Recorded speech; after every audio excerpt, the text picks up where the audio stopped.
안녕하십니까?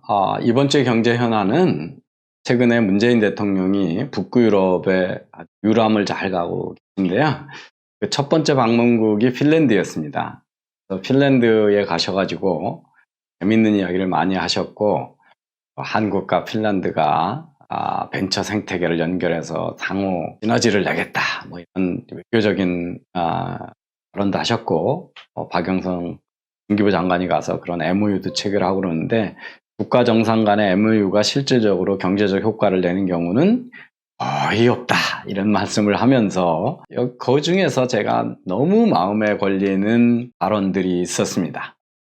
뭐라 그러냐면, 대표적인 글로벌 IT 기업인 노키아에 대한 의존도가 매우 높았으나 최근 노키아가 이제 망했죠. 그래서 최근 노키아의 무선사업부 매각을 계기로 대기업에 지나치게 의존하던 경제구조에서 벗어나 기술 창업 주도의 성장으로 도모한 결과 스타트업 강국으로 부상했다. 그래서 우리나라 대기업 중심으로 되어 있는 우리나라의 경제 구조와 우리나라 벤처 산업에 시사하는 바가 크다. 무지 부러워하고 하셨어요. 여러분 어떻게 생각하세요? 핀란드 사람들은 노키아가 망해가지고 벤처 기술 창업 강국이 돼서 스타트업 강국이 돼서 엄청 지금 좋아하고 있을까요? 또 이걸 보도하는 언론들이 툭하면 하는 얘기가 있습니다. 뭐냐면 복지가 잘 돼 있어서 벤처 창업의 실패를 걱정하지 않고 창업을 한다, 이런 얘기를 합니다. 정말 그럴까요? 노키아의 몰락은 핀란드의 스타트업이 부상하는 것을 의미한다, 이런 것들은 외국 언론도 보도를 했습니다. 그래서 이게 테크크런치는 스타트업 얘기들 다루는 미디어죠. 그래서 테크크런치에서 이제 이런 얘기를 했어요. 근데 이 노키아의 멸망을 해서 스타트업 강국이 돼서 핀란드가 더 좋아졌다는 얘기는 아니에요. 노키아가 무너져가지고 스타트업들이 생겼다는 겁니다. 이 이야기의 이제 배경은 어떤 거냐면, 이 노키아에 있었던 많은 기술자들하고 경영자들이 나가서 스타트업을 만들었습니다. 그래서 페카 란탈라라고 하는 사람은 지금 로비오라고 하는 스타트업의 CEO고, 이 사람은 노키아의 마케팅 담당 부사장이었습니다. 그 다음에 2009년서부터 한 200개가 넘는 게임 업체가 스타트업들이 만들어졌거든요. 그 중엔 아마 여러분 이제 대표적인 게 앵그리버드죠, 그죠? 앵그리버드가 여기서 해서 되게 성공을 했고요. 거기에는 이제 붐라군이나 플레이 레이븐, 넥스트 게임즈, 스몰 자이언트 게임즈, 레미, 특히 게임 산업이 여기 많이 나왔고요. 그런가 하면 키오스크드라고 하는 핀란드의 그 광고를 도와주는 핀텍 회사도 있고, 뭐 여러 가지가 노키아 출신들이 나가서 사업을 많이 합니다. 당연히 뭐 노키아가 큰 회사였으니까 거기에 있던 사람들이 회사가 망하니까 나가서 뭔가 하겠죠. 놀라운 일도 아닙니다. 그래서 여기 보시는 이제 게임 산업이 핀란드가 아주 레비오는 바로 여러분이 좋아했던 앵그리버드 만든 회사고요. 플레이 레이븐, 그 다음에 블룸 라군, 이런 것들이 다 대표적인 게임 회사들입니다. 이제 게임 회사가 도대체 이렇게 많은데 총 기업 가치가 얼마나 되냐? 그러면요, 3조입니다. 3조. 3밀리언 달러예요. 3빌리언 달러. 3빌리언 달러 게임 산업 생겨가지고 우리나라 먹여 살릴 수 있을까요? 핀란드에 큰 도움이 됐을까요? 매출액도 아니고 기업 가치 자체가 3빌리언 달러에 불과한 겁니다. 제가 어떤 모임에 갔는데 대학에 교수님이 삼성이 망해야 핀란드가 노키아가 망하고 났더니 스타트업이 많이 생겨가지고 우리도 삼성이 망해야 된다라는 얘기를 하시는 H대학의 교수님을 제가 만나고 기겁을 한 적이 있어요. 아마 여러분 많이 들으셨을 텐데 서울대에 박상인 교수님이라고 계신데, 이분이 비슷한 생각을 가지고 삼성전자가 망해도 한국이 살아려면 이제 뭐 다른 선택을 해서 빨리 경제 집중을 해소해야 된다, 이런 이야기를 주장을 합니다. 그러면서 이제 노키아하고 삼성을 자꾸 비교를 해요. 물론 이제 노키아가 핀란드에 잘 나갈 때, 노키아의 몰락은 2007년에 아이폰이 나왔을 때인데, 아이폰 이전에 노키아의 정상 시대는 98년부터 2007년입니다. 한 10년간인데요. 이 한 회사가 핀란드 전체 경제 성장의 25%를 담당했습니다. 4분의 1은 노키아 성장 때문에 다가 된 거예요. 한 회사가 R&D 투자에 핀란드 전체 투자의 30%고요.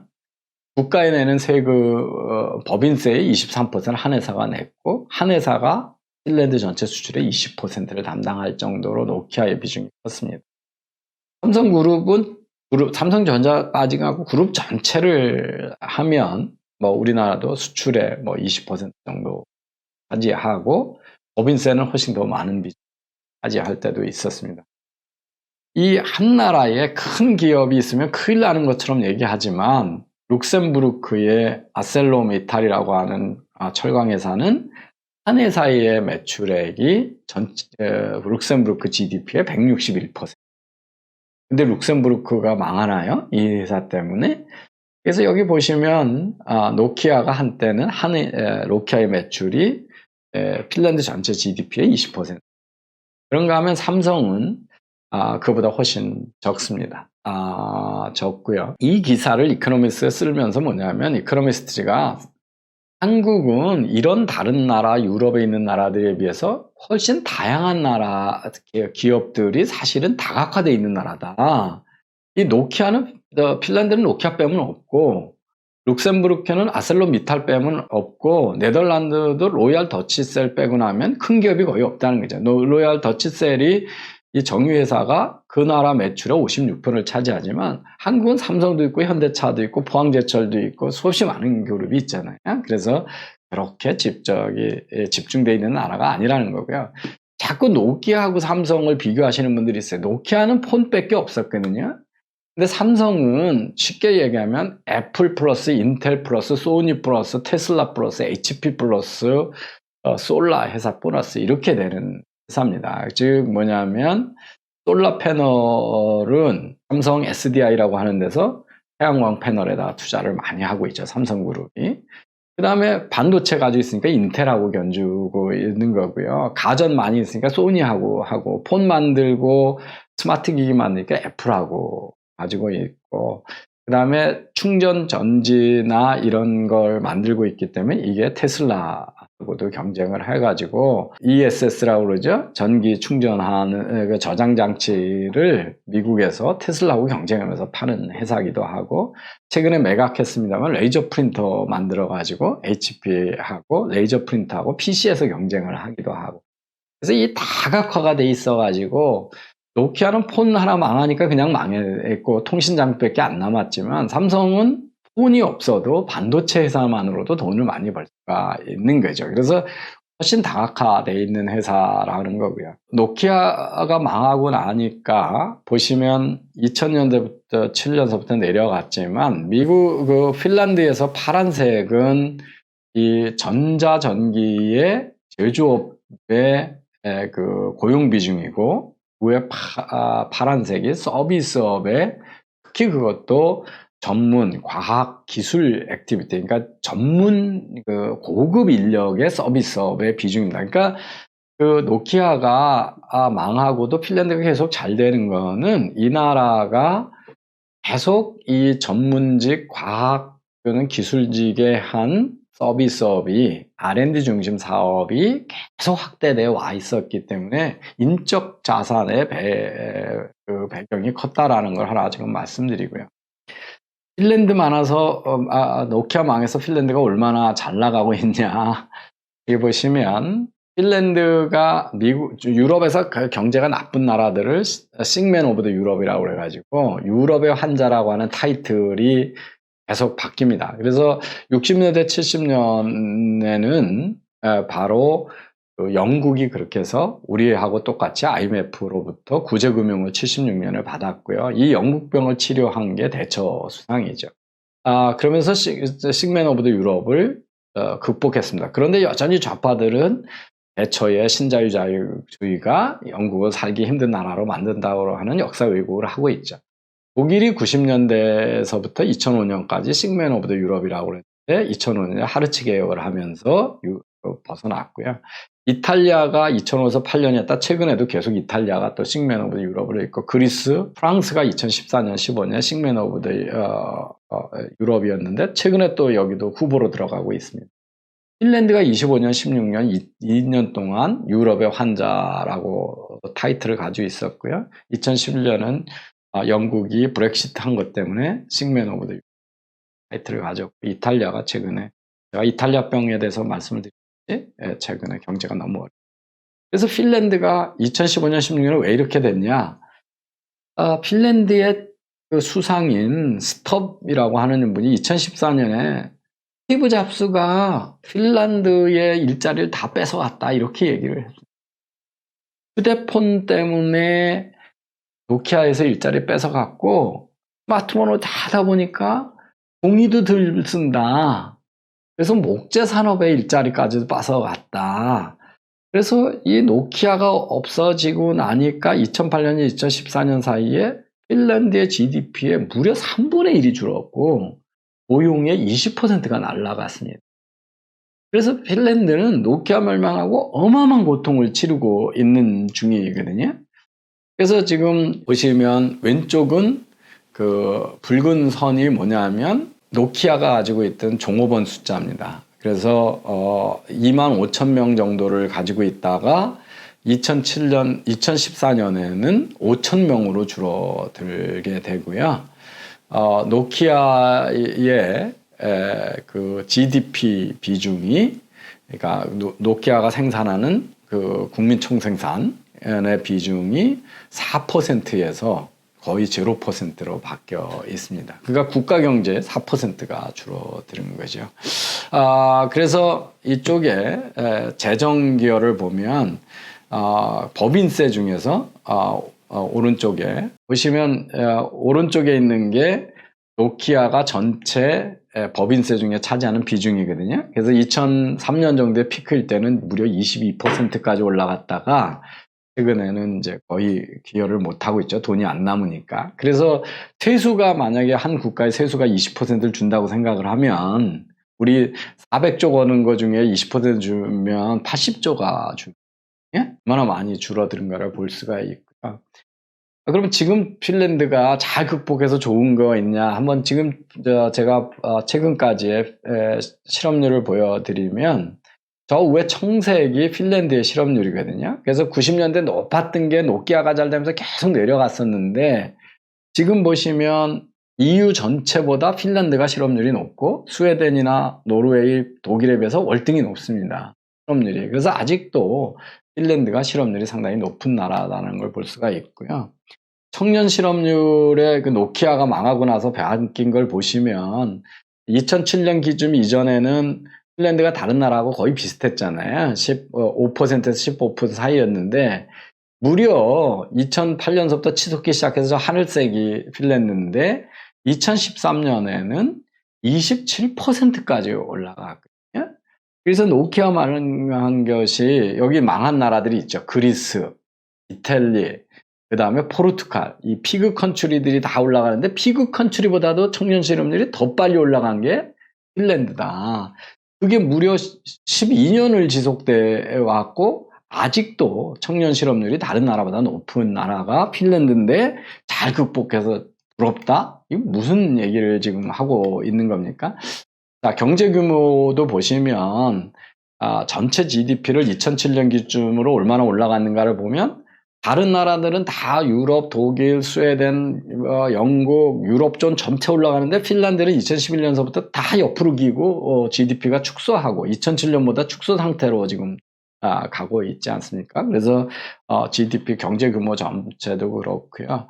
그 GDP 성장률하고 고용 성장률을 같이 보여주는데요. 그 중에 핀란드가 보면 고용 성장률이나 GDP 성장률에서 가장 낮은 쪽에 북부 유럽에서 차지하고 있는 걸 볼 수가 있습니다. 그리고 국가 재정이, 자, 세금이 20%가 없어지고 나니까 보시면 2007년까지는 돈을 잘 벌었죠. 그 다음에 이제 아이폰이 본격적으로 팔리기 시작하는 2009년서부터는 이제 노키아가 완전 시장을 잃고 나니까 국가 재정에서 보면 마이너스로 전환한 게 노키아 멸망 계를 같이 하죠. 그래서 지금까지도 적자 재정이 계속 지속되고 있는 나라고요. 국가 부채가 급등했습니다. 그래서 하늘색이 핀란드인데 보시면 2007년 이후에 가장 빠른 속도로 영국, 핀란드, 그 다음에 이런 나라들이 국가 부채가 급증하고 있는 것을 볼 수가 있고요. 그럼에도 불구하고 얘가 뭐 사회적 합의를 잘해서 국제 경쟁력을 회복하는 것처럼 보이지만 핀란드는 계속 2014년까지도 단임금이 내려가지 않. 그래서 전에 제가 구조조정이 되고 있는 나라들에 비해서 이 단임금이 내려가지 않고 있기 때문에 경쟁력을 잃고 있다 하는 거고요. 핀란드의 노동 생산성도 그 OECD의 평균 정도에 미치는 나라고요. 우리나라는 저 아래쪽에 있으니까 노동 생산성도 앞서고 있지 않습니다. 그래서 그 전체 실업률에서 아까 청년 실업 말고 전체 실업률에서 이제 핀란드가 월등히 높다, 최근도 높다는 건 제가 보여드렸고, 고용률도 보면 다른 나라보다 낮게 지금 유지가 되고 있어서 일 안 하는 사람이 많다는 거고요.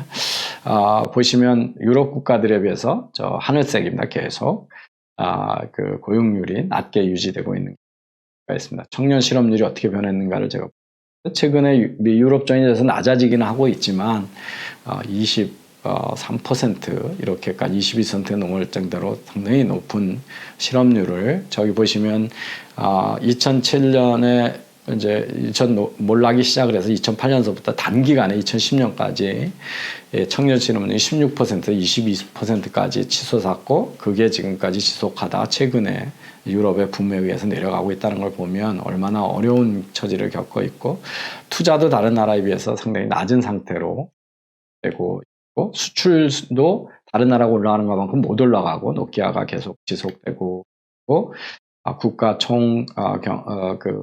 경상 계정 증가도 마이너스 제로 성장을 하고 있어서 국가가 돈을 쓰고 있다는 걸 볼 수 있고요. 2007년에 6년, 7년 이후에 어떤 일이 발생하고 있냐면 핀란드의 자영업자 비중이 가지고 있어서 대기업에서 쫓겨난 사람들이 자영업 창업을 많이 했다는 걸 볼 수가 있습니다. 이게 지금 잘 나가는 나라의 모습이다 이렇게 생각하실 수가 있나요? 그렇지만 노키아 핀란드가 망하지는 않았죠. 이 중에 핀란드가 과거에 흑자 재정을 많이 가지고 핀란드가 창업이 잘 되는 걸 자꾸 복지로 얘기를 하는데 그럼 복지가 잘 안 돼 있고 빈부격차가 심하고 한 미국은 왜 창업이 잘 돼? 이스라엘은 잘 되는가를 보면 그렇게 창업을 함부로 어떤 거에다 뭐 복지를 늘려주면 창업이 잘 된다 이런 식의 그 선동적인 이야기가 맞지 않습니다.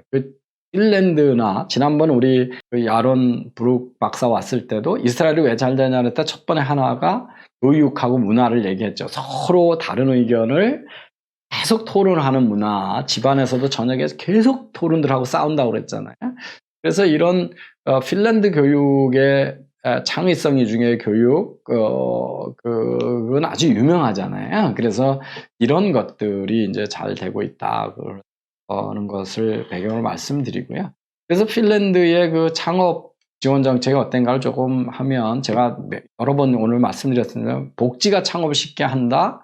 정부 지원이 잘해서 창업이 활성이 된다는 것처럼 우리 언론들이 얘기하고 자꾸 하는 것들은 그야말로 신화다. 이게 복잡한 그림인데요. 그 창업을 연구하는 학자들하고 OECD에서 창업이 잘 되려면 얼마나 많은 요소들이 작용이 되는가. 그래서 규제가 얼마나 상품 시장의 규제, 사업을 새로 시작할 때의 규제, 노동 시장의 규제, 금융 시장의 규제, 법정이 얼마나 잘 효율적으로 법을 판결해 주냐, 그다음에 시장이 얼마나 경쟁지향적이냐, 또 진입 장벽이 낮으냐, 공공 부분이 얼마나 관여를 안 하냐. 뭐 이런 것부터 시작해가지고 수많은 40가지 이상의 요소가 작용이 돼서 창업을 결정하는 건데 우리나라는 너무 모든 걸 쉽게 생각하죠. 복지를 올려줘서 창업이 잘 된다. 그러면 공산국가가 창업이 제일 잘 됐어야 되죠.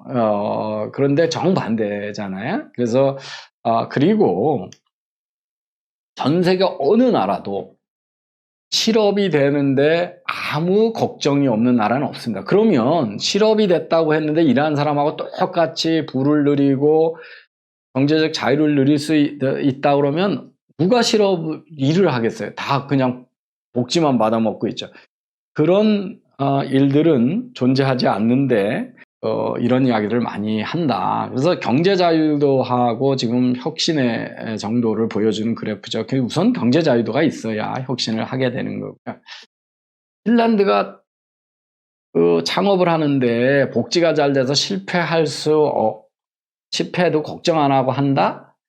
2017년에 OECD가 핀란드의 창업 정책에 대한 보고서 중에 하나입니다. 이게 뭐냐면 뭐라고 핀란드한테 그러냐면 창업을 하고 나면 창업하던 사람들은 그전에 근로자가 받고 있었던 많은 사회보장제도가 없어진다.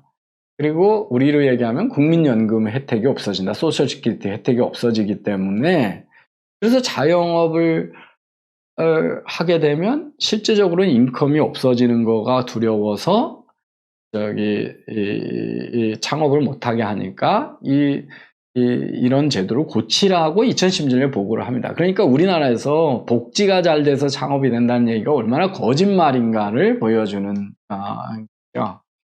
제가 몇 개 가서 핀란드가 어떤 창업을 하고 있는가를 학생들을 데리고 방문한 적이 있습니다. 지난해 소토라 렌소라고 하는 엔소라고 하는 회사는 핀란드에서 가장 큰 목재 회사 중에 하나입니다. 근데 여기 목재 회사니까 뭘 하냐면 그 플라스틱을 막 나쁘다고 선전을 하고 플라스틱 대신 목재에서 가공한 새로운 비싼 우유곽 이런 걸 팔아먹으려고 합니다. 이제 핀란드는 우리하고 달리 이런 산업은 또 훨씬 크게 있죠. 산림의 70%가 목재고 이게 고용의 18%를 담당할 정도로 큰 산업입니다. 호네라고 하는 엘리베이터 회사를 갔더니 IBM의 왓슨하고 결합을 해가지고 스마트 엘리베이터를 만들어서 로봇을 엘리베이터가 알아서 실어주고 원하는 층에 로봇을 내려주는 그런 엘리베이터를 만드는 걸 기업에서 이제 투자를 하는 걸 봤고요. 앵그리버드를 창업했던 공동 창업 중에 한 사람이 피터 베스트러 바카라고 하는 사람입니다. 근데 이 사람은 지금 창업을 가지고 뭐를 하고 있냐면요. 라이트니어라고 하는 스타트업을 만들어 가지고 핀란드의 교육 시스템을 중국에다 수출하는 중국에 가서 지금 사업을 하고 있어요. 그 다음에 이제 뭐 우리 대통령이 가가지고 핀란드하고 한국하고의 창업을 연결한다고 그러는데 이 양반이 그날 강조한 게 헬싱키 사람들의 창업을 개념은 뭐냐면 중국 헬싱키 실리콘밸리를 연결하는 역할을 한다는 거예요. 중국에서 온 자본하고 그 사람들을 창업을 도와줘가지고 헬싱키에서 그걸 활성화시켜서 실리콘밸리로 진출시킨다. 한국은 그 소위 엔터프런십 창업 하이웨이에 없어요. 그다음에 이 양반이 그 슬러시라고 그래가지고 창업 경진대회를 여는데 전 세계에서 제일 큰 걸 하거든요. 그다음에 이분이 또 뭐를 하냐면 그 에스토니아의 탈린하고 헬싱키의 해저 터널을 뚫는 거를 민간 자본을 모아가지고 이걸 뚫는 작업을 해서 다른 나라인 에스토니아의 그 탈린이 그 60만, 그 다음에 헬싱키가 뭐 100몇십만 이렇게 합쳐보면 각각은 너무 적어서 국제 경쟁이 없으니까 합쳐서 한 250만 정도에 되는 생활권을 2030년에 이 터널을 뚫겠다 그런 작업을 하고 있습니다. 그 통신회사에 스타트업들을 들여가지고 통신 쪽에서 막 창업을 일으키는 경우도 있고요. 엑센추어라고 하는 컨설팅 회사가 기업들이 어떤 창업을 하려고 그러면 디자인하고 소프트웨어하고 인공지능을 결합해서 빨리 프로토타입을 만들어주는 이노베이션 랩 허브를 만들어서 기업들한테 창업을 도와주는 이런 민간 창업 생태계가 잘 갖춰져 있습니다. 그런데 이 엑센추어는 이노베이션 랩하고 허브는 도쿄에도 어마어마하게 큰 게 있고 중국에도 많은데 한국에는 없습니다. 왜 한국에 이런 시장이 없다고 생각을 하는 거예요. 왜 없냐면 우리는 정부가 온통 공짜 설비 주고 공짜 그 공간 주고 이런 일을 하니까 이런 사업이 안 되는 거예요, 우리나라가. 그래서 노키아의 그 창업은 정부가 주도하는 게 아닙니다. 정부는 사업하기 쉽게 하고 돈 주는 경우도 없어요. 다 민간 자본에서 이루어지는 거고, 펀딩 못하면 망하는 거예요. 이건 전 세계가 다 동일하거든요. 그래서 노키아가 진짜 복지가 벤처금을 일으키고 복지 때문에 실패를 두려워하지 않고 창업한다는 것은 황당한 주장이다. 창업을 일어나는 것은 40가지도 넘는 원인이 되고, 굳이 우리가 노키아한테 배운다면 좋은 교육 시스템, 창의성 위중에 수월성 위중의 교육 시스템이고 민간의 자유도를 극도로 보호한다는 거지, 정부가 들어서서 창업 생태계하고 지원하고 이런 얘기가 아니다. 시장의 힘으로 두리분된 창업국가라고 하는 겁니다. 국가가 주도한, 정부가 주도한 창업국가 아니라고. 그래서 정반대의 이야기들을 지금도 언론하고 정부가 그 핀란드 신화를 써가고 있다 말씀을